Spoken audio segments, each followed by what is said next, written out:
आज बनवली अशी खूपच टेस्टी काजूची रेसिपी, खूपच झणझणीत. तर चला मग लागूया रेसिपीला. मी आम्रपाली रेसिपी यूट्यूब चॅनलमध्ये आपलं सर्वांचं स्वागत आहे. काजू घेतले आणि त्यामध्ये आता थोडंसं गरम पाणी टाकून घेतलं आणि 10 ते 15 मिनटानंतर छान आपण त्याचे साले आता काढून घेऊ टरफलं. खूपच टेस्टी, कमी वेळात आणि कमी साहित्यात ही भाजी तयार होते.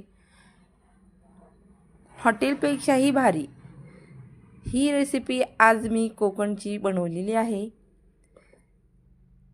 तेलामध्ये तेजपत्ता, दालचिनी, लवंग, मिरे आणि विलायची, कांदा, टमॅटो. आता हे जिन्नस छान भाजून घेऊया.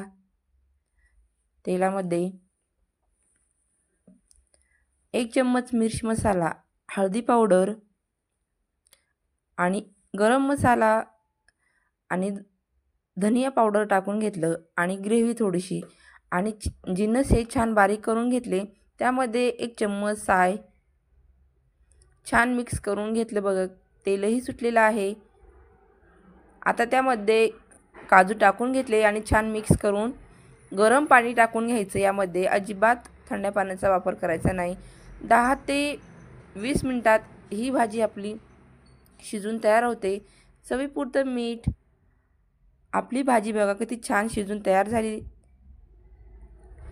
व्हिडिओ संपूर्ण बघा. व्हिडिओ आवडला तर लाईक करा.